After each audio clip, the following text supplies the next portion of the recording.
Tudo bem com vocês? Antes de começar a aula, vamos tirar a máscara. Tirar a máscara não, fazer higienização das mãos. Eu sempre me confundo, mas não podemos confundir, temos que cuidar da saúde, evitar o coronavírus, de contaminar e contaminar nossos parentes, coisas assim. Tirar a máscara com bastante cuidado, embora eu não tenha tanto, porque eu sou muito desastrado. Estudantes, estamos já na quarta aula da EJA e já aprendemos bastante coisa. Mas o tema da aula de hoje é diversidades e trabalho. Professor, mas diversidade tem relação, tem a ver com o trabalho? Sim, nosso país, ele é adorado, ele é dito como o país da diversidade étnica, cultural, social, regional, religiosa, política, celebrada por muitos como o país de todos e de todas as nações, de todos os povos, culturas e diferentes formas também de trabalho. Porém, a diversidade, embora existente, não é respeitada. As formações da nação brasileira, por mais que tenham culturas e etnias diferentes, diversas, são marcadas pela desigualdade social e econômica e também pelos preconceitos contra as minorias, principalmente contra a população negra, a população indígena, a questão do desrespeito aos idosos, uma questão que tem crescido de maneira muito ruim, a homofobia, os preconceitos religiosos, que trazem injustiça para a vida das pessoas e também refletem no mundo do trabalho. O Brasil realmente é o país das diversidades, porém marcado por relações conflituosas entre elas. Trataremos, nosso recorte histórico hoje será abrangente. Vamos falar da escravidão, da abolição da escravatura, da questão indígena, da questão dos imigrantes. Em termos temporais, falaremos do século XIX e do século XX. O século XIX vai de 1801 a 1900. Já o século XX vai de 1901 a 2000, ou seja, o milênio começou, o terceiro milênio em 2001. Só em termos de curiosidades. Então, vamos aprofundar a nossa discussão, começando falando sobre uma triste realidade de nossa história, uma marca triste, a escravidão.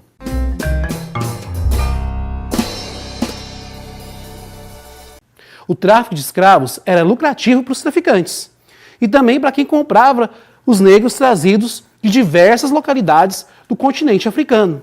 E eles tinham culturas diferentes, costumes diferentes, religiões e idiomas diversos e eram tratados como animais, sofrendo violência de um continente a outro e mais violência ainda quando chegavam no Brasil, trabalhando duro nas plantações de cana-de-açúcar, café, no manejo do gado, em atividades extrativistas, na casa grande como serviçais domésticos dos seus senhores, sofrendo todo tipo de violência, tanto física, moral, psicológica e até mesmo sexual, por parte daqueles que, entre aspas, se diziam civilizados e gente de bons costumes, que eram capazes de usar a religião cristã para justificar a escravidão, pois viam os escravos não como seres humanos, mas como propriedades. E se esses escravos eram propriedades, eles poderiam fazer o que quisessem no olhar deles, se olhar preconceituoso. Eles poderiam até maltratar e subjugar os escravos porque eles eram apenas uma propriedade.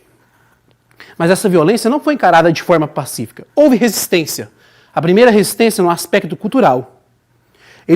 Os negros preservavam a sua cultura, a cultura nativa, e ao mesmo tempo eles contribuíam para a formação da nossa própria cultura, a cultura brasileira. E também houve a importante resistência política à escravidão, que ao passar dos anos contribuiu para a abolição da escravidão, né, que foi uma luta dos próprios negros contra a escravidão, somada aos ideais abolicionistas. Que ideais são esses, professor? É um movimento político de extrema importância que defendia a extinção da escravidão, que ganhou muito mais adeptos no século XIX, principalmente no Brasil recém-independente. Temos que destacar a fuga dos escravos, o ataque que eles faziam aos fazendeiros e também às propriedades, como forma de revolta e resistência, e também a formação dos quilombos. Professor, mas o que são os quilombos? Os quilombos, ou o quilombo, era o local territorial e social onde os escravos fugidos se refugiavam e se organizavam contra a escravidão. Nesses locais, eles desenvolviam a agricultura, o extrativismo, a criação de animais entre outras atividades importantes para a sua sobrevivência, para o sustento da comunidade. E o quilombo proporcionava a vivência ampla de seus costumes, de práticas religiosas de forma mais ampla, revivendo a memória quanto à sua origem. Os quilombos tornaram-se uma ameaça à lógica escravagista. Por quê, professor? Porque, tanto pela questão da resistência à escravidão, porque eles capturavam escravos e traziam para o quilombo, e também pela questão de organização econômica, que poderia afetar a lucratividade dos donos de escravos. Por sua vez, os donos dos escravos, juntos com o governo colonial, organizavam ações militares para invadir os quilombos, matar seus líderes e novamente escravizar as pessoas que ali estavam. O interessante é porque nem sempre essas investidas militares do governo colonial davam certo, por causa do desconhecimento geográfico dos quilombos e as armadilhas que os quilombolas armavam para surpreender os escravocratas. Vale destacar um dos principais quilombos mais marcantes na luta contra a escravidão, o Quilombo dos Palmares, muito conhecido na história, existente durante o século XVI e XVII, chegando a ter entre 20 e 30 mil pessoas, localizado onde hoje é o estado de Alagoas. Sua organização comercial e estrutural era temida pelos senhores de engenho da época, pelo medo de sua organização econômica e também que essa organização econômica e estrutural servisse de exemplo para outros escravos, para a formação de outros quilombos.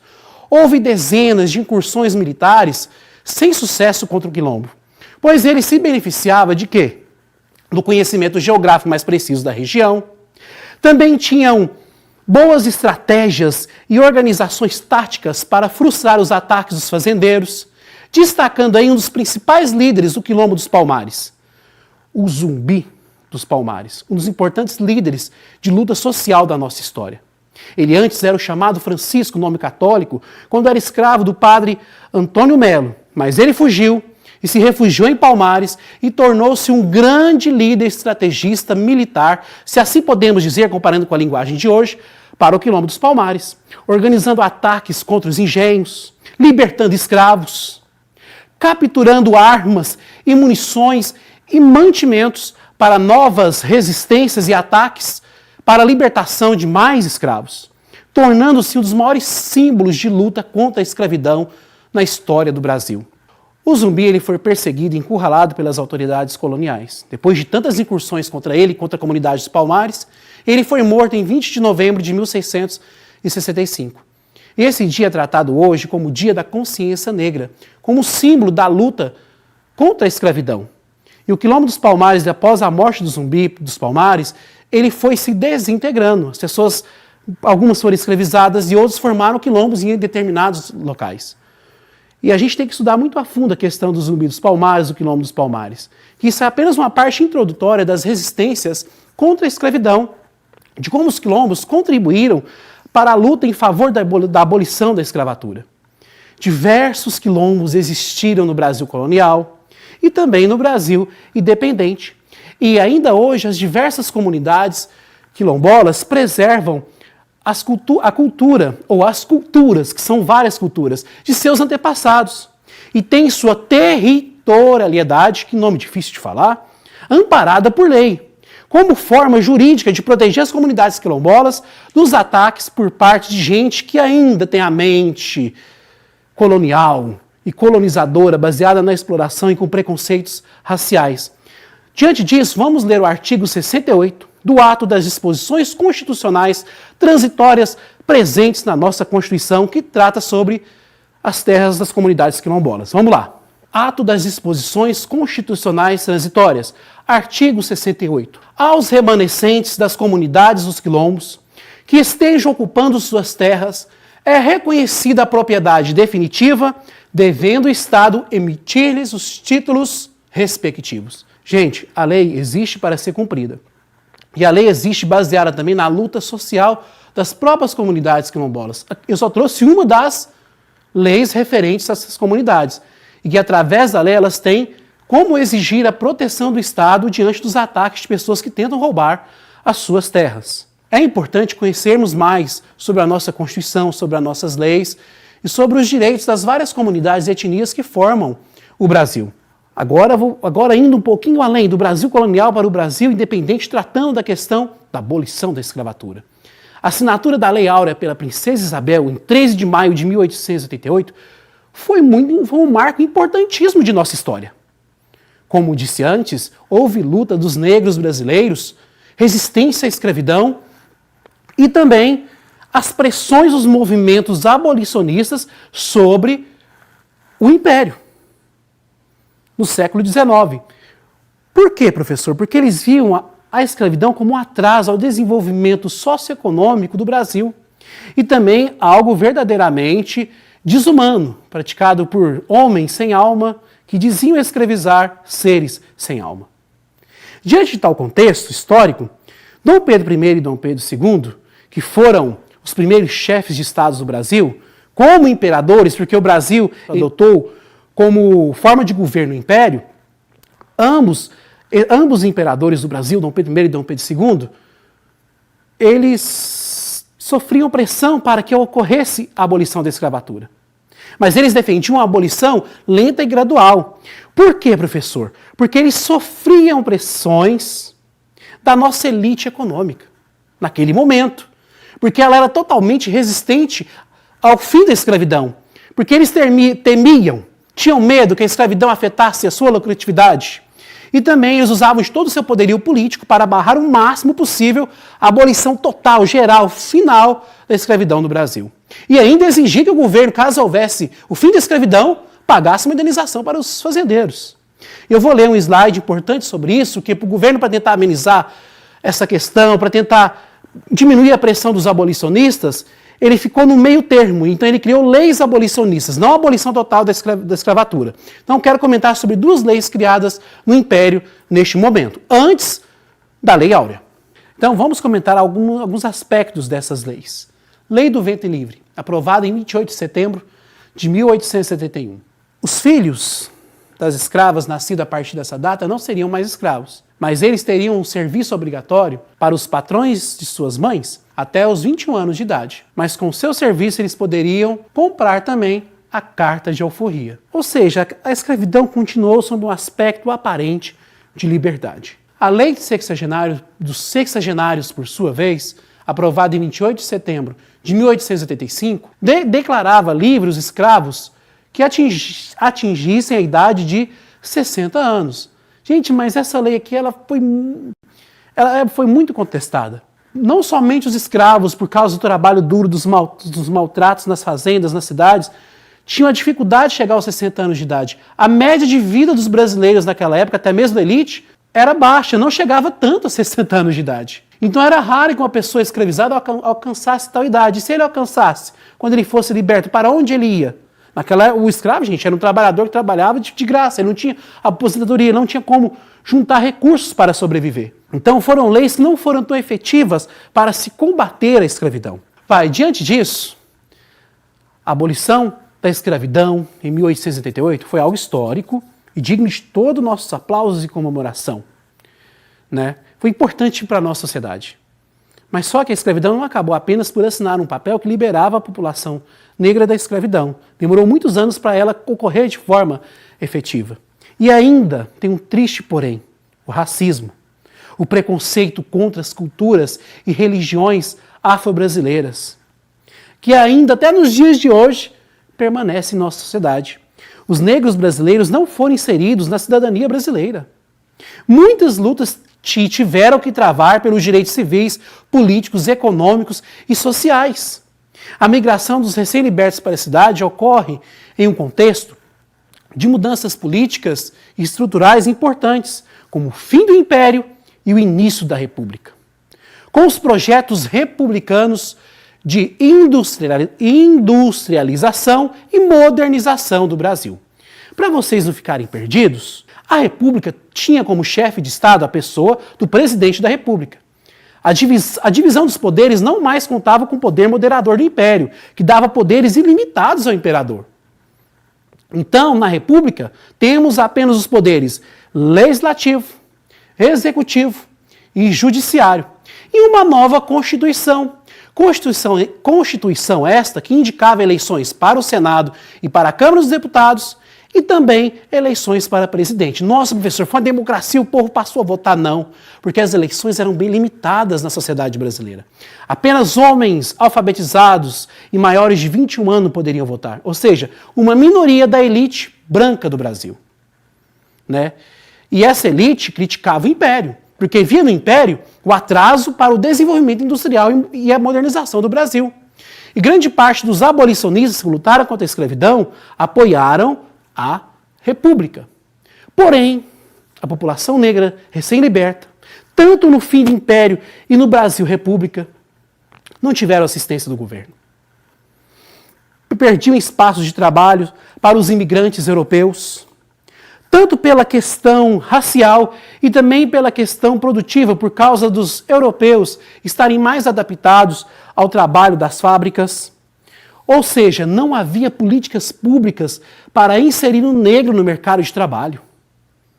E as questões raciais ainda perduravam, conduzindo os negros brasileiros a viver sob péssimas condições de vida e a aceitar tristemente os piores salários, os piores empregos e conviver com a violência, com o preconceito e com a criminalização da sua cultura e da sua arte. E também, como eu disse antes, da sua religião. Nas fazendas, eles também trabalhavam recebendo péssimos salários. Ou nem salário tinha, ele trabalhava e o pagamento era um direito, uma pequena roça para ele plantar, para ele comer e sobreviver. Mas tudo isso não impediu a resistência e a luta das comunidades negras no nosso país. E nem impediu a sua forte e bela influência para a vida cultural do nosso país. E para a formação do Brasil em todos os seus aspectos. Ainda que muitos hoje ainda tentem negar isso. As comunidades negras organizavam seus espaços culturais, seus espaços religiosos, os seus espaços de lazer, de informação, criando jornais próprios, conhecidos como a imprensa negra, como os periódicos 13 de Maio, criado em 1888, A Pátria, em 1889, entre tantos outros, sem falar no samba, que se tornou um dos principais estilos musicais e símbolos da nação brasileira. Quem nunca ouviu falar do Pixinguinha, que faz a música, ele compôs a música Carinhoso, ouça essa música, não vou cantar ela para vocês que minha voz é péssima, Bezerra da Silva, entre outros cantores. Tudo que comentamos, analisamos até o presente momento, é para demonstrar a heterogeneidade na formação étnica, cultural, social brasileira. E os conflitos existentes na diversidade, e que tem relação também com as injustiças no mundo do trabalho. Ainda hoje, em muitos setores produtivos do Brasil, há diferença de salário entre pessoas desempenhando a mesma função, mas que recebem umas menos que as outras devido à sua cor ou ao gênero. Ou seja, são fatores que mostram como as desigualdades ainda estão existentes em nossa sociedade, baseada até mesmo em questões raciais. Outro importante tema que eu vou tratar com vocês agora é a questão dos imigrantes, que ao contrário dos escravos, eles vieram de livre e espontânea vontade para o Brasil. E de diversas partes do mundo, da Europa, da Ásia, do Oriente Médio, em sua maioria em busca de novas oportunidades de vida, fugindo de conflitos existentes nos seus países, de crises políticas existentes lá, e das desigualdades também, que no caso europeu, provocadas pela Revolução Industrial na Europa. Né? Vocês lembram das aulas passadas, não esqueçam que nós falamos da Revolução Industrial, que ela não foi democrática. 2 pontos a observar. Judeus e muçulmanos, fugindo da Inquisição católica, até mesmo a Inquisição protestante na Europa, fugiram e vieram para o Brasil, colaborando para o povoamento do Brasil colônia. Eles eram chamados cristãos novos, porque eles tinham que aparentar que eram cristãos para fugirem da Inquisição que existia também na colônia. Começando por adotar nomes cristãos. Outro ponto a destacar também é o incentivo dos governos imperiais e mais ainda do governo republicano para que imigrantes de origem europeia viessem morar, trabalhar, produzir e ter muitos filhos aqui no Brasil. Sejam por eles estarem mais adaptados ao trabalho das fábricas e à modernização, e também com um objetivo muito triste, o mito do branqueamento racial. Que mito é esse, professor? Era um candidato a presidente da República também? Não. Era a crença que era necessário branquear a sociedade brasileira.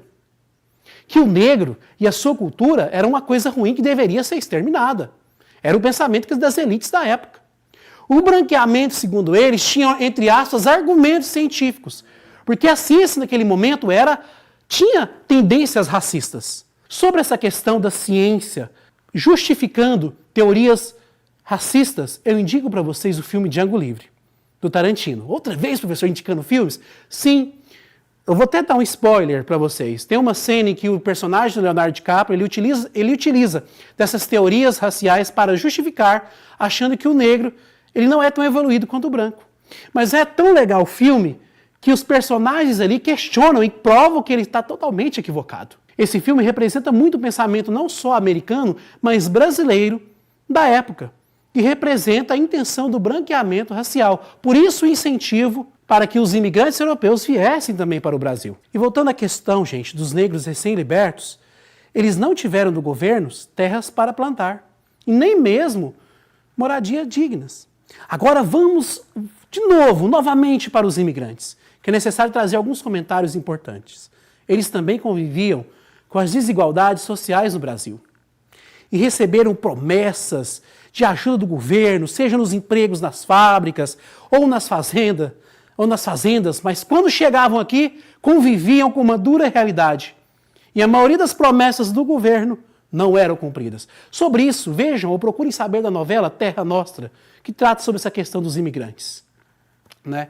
E é interessante observar que no Brasil República, os imigrantes de origem portuguesa, italiana e espanhola destacaram mais, principalmente no trabalho das recentes fábricas brasileiras, aumentando a massa de operários que, posteriormente, com as ideias de organização sindical e greve, lembra que eu falei do anarquismo, socialismo e comunismo nas aulas anteriores? Eles colaboraram muito com as lutas trabalhistas, as lutas políticas dos trabalhadores brasileiros. Então, sobre isso, sobre essa população de imigrantes que vieram para o Brasil, vou analisar com vocês brevemente um gráfico. Gráfico sobre os imigrantes. Esse gráfico não trata da totalidade dos imigrantes que vieram para o Brasil desde 1500 até os dias atuais. Ele é específico entre os anos de 1870 a 1953. Ele pega o fim do Império, o início do Brasil República e os governos também do Getúlio Vargas e também do Eurico Gaspar Dutra. Ou seja, os que vieram para o Brasil até 1950, quase 4 milhões de novos brasileiros. Esse grupo que mais veio foram os italianos, 1.565.875. Eu agradeço muito aos italianos, porque graças a eles eu torço para o Palmeiras, porque eles fundaram o Palestra Itália, que depois se tornaria Palmeiras. Em Minas fundaram também o Cruzeiro, mas a Série B eu nem comento. Os portugueses, que vieram também durante o Brasil colônia, mas aqui estamos falando com o incentivo do Brasil República. A somatória de 1.470.687 portugueses fundaram a Portuguesa de Desportos. Eu estou falando de influências futebolísticas, mas a influência dos imigrantes ela é ampla na cultura brasileira e na formação de nossa identidade nacional. Diversos, 674.318. Professor, que etnia é essa do diversos? São vários grupos, gente. Poloneses, chineses, de várias regiões do mundo que vieram para o Brasil. Os espanhóis, 644.469. Alemães, que povoaram principalmente a parte sul do Brasil, 210.825. Japoneses, 190.272 pessoas. E o Brasil é o país, depois do Japão, que tem a maior população nipônica, a maior população japonesa, estimada entre 1 milhão e meio, e 1,6 milhões de japoneses aqui no Brasil, ou de descendentes de japoneses. E também os russos, 118.624. Dando um total de 4.875.040 pessoas, ou 40 imigrantes que aportaram no Brasil. E eu falei, eles foram importantes para a formação cultural do Brasil, assim como outra etnia que eu vou comentar agora com vocês, ou seja, os indígenas, que foram importantes para a nossa formação cultural. E ainda hoje, há pessoas em diversos setores da sociedade que não consideram as populações indígenas como pessoas, como cidadãos. E ainda não respeitam as culturas, as religiões indígenas. E pior ainda, querem integrar, entre aspas, o índio à vida posta como moderna, através da conversão religiosa forçada, através da violência e através do roubo de suas terras. E já são poucas. Com a velha desculpa do enriquecimento da nação ao explorar terras que não foram exploradas ainda, como as terras indígenas. E tudo isso ameaça a vida e a cultura das poucas comunidades indígenas remanescentes dos ataques coloniais e até mesmo dos ataques dos governos, dos vários governos do Brasil independente. Assim como os quilombos, as terras indígenas são alvo constante de ataque e das ilegalidades de fazendeiros e garimpeiros. A população indígena, tão importante para a formação da identidade nacional brasileira, que também sofria violência, preconceitos e homicídio por parte das elites de nosso país, até mesmo pelos novos imigrantes. Sério, professor, como assim? Muito ou muita das terras dadas aos imigrantes europeus que aportaram no Brasil pertenciam às comunidades indígenas. E elas foram roubadas, usurpadas, os índios foram subjugados, assassinados, quando se retiravam suas terras e entregavam elas para o cultivo dos recém-chegados imigrantes. É triste dizer, ocorreu muito isso, inclusive em Uberlândia também, principalmente com os índios caiapós. Estima-se, em diversos estudos históricos sobre as populações indígenas, tanto na América Latina e no Brasil, que antes da invasão dos portugueses no Brasil, ou que a gente por aí chama de descoberta, existia entre 6 a 8 milhões e meio de índios vivendo no Brasil, sob diversas etnias, religiões e compreensão do mundo diversas, e cada um tendo a sua própria forma de trabalho, e cada um compreendendo a forma de se relacionar com a natureza, entre tantos outros aspectos.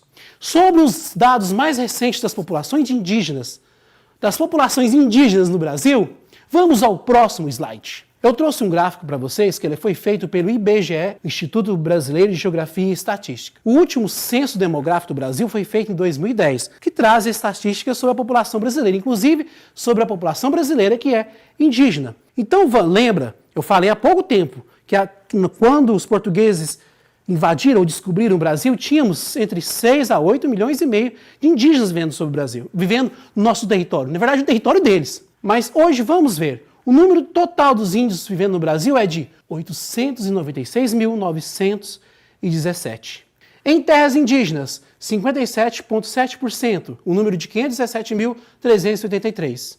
Fora das terras indígenas, 379.534, correspondendo a 42,3% do total das populações indígenas no Brasil. E ele aqui traz um asterisco, uma pequena observação. Inclui as pessoas, o número total, residentes em terra indígena que não se declaram como indígena no quesito cor ou raça, mas se consideram indígenas de acordo com as suas tradições, costumes, culturas e antepassados. O último censo foi em 2010. O último censo que deveria ocorrer era para ocorrer este ano, mas a questão do coronavírus trouxe mudanças. Creio eu que vai ocorrer o próximo censo em 2021, que saberemos de forma mais precisa a quantidade de indígenas na população brasileira. E é interessante dizer, eu coloquei esse link para vocês do Educa IBGE, porque ele é a parte do IBGE, um site específico, peço que vocês acessem, que mostra os dados mais corretos sobre esse censo. E ele é preparado para os alunos do ensino fundamental e para os alunos também do ensino médio, conhecer mais sobre os dados da população indígena do Brasil. E esse censo contabilizou 305 etnias do Brasil, com 204 línguas diferentes.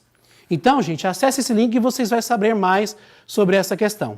Percebemos, então, que a palavra índio tem que ser colocada no plural. Por quê? Porque são diferentes etnias, diferentes línguas, diversas formas de expressar a arte e a cultura, diferentes formas de trabalhar, de usar a terra. Aliás, o artigo 231 da nossa Constituição trata da questão das terras indígenas. E eu vou apresentar um slide sobre esse artigo.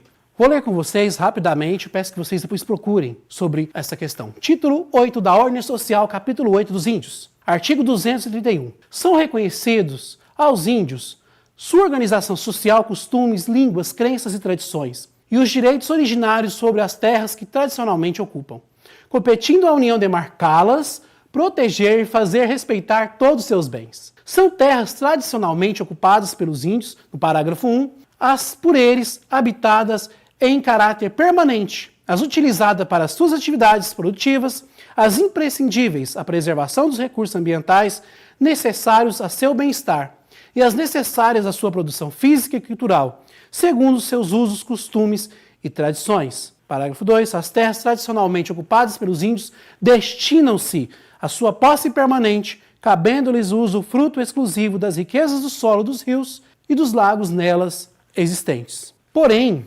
mesmo diante da lei, há muitas disputas sobre as terras indígenas. E ainda mesmo que compete à União, ao governo federal demarcá-las, há muitas terras indígenas que não são demarcadas, que gera conflito entre as comunidades indígenas, com o próprio governo, comunidades indígenas com fazendeiros e garimpeiros. E sobre isso eu vou trazer mais um slide sobre a manifestação de uma comunidade indígena acerca das demarcações de terra. Vou ler aqui com vocês: manifestação dos indígenas Munduruku contra a construção da usina hidrelétrica São Luís dos Tapajós, no Pará, e a favor da demarcação de suas terras. Essa manifestação ocorreu em Brasília, foram mais de 600 índios da comunidade indígena Munduruku que manifestaram em favor da demarcação das terras e contra a construção da usina hidrelétrica, porque eles diziam que iam ameaçar a sobrevivência de sua comunidade naquele território. E eles foram atendidos assim pela metade. A hidrelétrica, a construção ainda não ocorreu, mas a demarcação de terras ainda está em tramitação, porque são muitas disputas políticas. Vamos amarrar as ideias, então, concluindo. E esses temas que trabalhamos sobre a escravidão, sobre os negros brasileiros, sobre os indígenas, sobre os imigrantes, são temas amplos. E que a história fornece dados, informações importantes para compreender o nosso Brasil, bem como a sua formação cultural, política e social. Comentamos também, analisamos sobre as diversas etnias que contribuíram para a formação do Brasil. Porém, observamos os preconceitos, as desigualdades e as injustiças existentes entre elas, que, de certa maneira, incidem sobre o mundo do trabalho, ampliando mais ainda as injustiças existentes em nosso Brasil. E a história colabora para vencermos tais preconceitos e para lutarmos para uma sociedade mais justa, para o trabalho mais justo também. Pois não temos raízes somente europeias.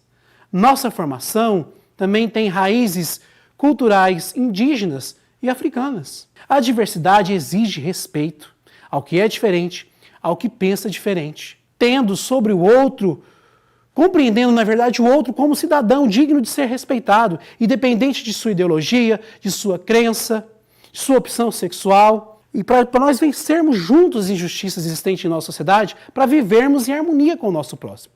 Então, espero que vocês tenham aprendido bastante e não esqueçam de fazer as atividades do portal da Prefeitura e também dos seus professores. Até a próxima aula.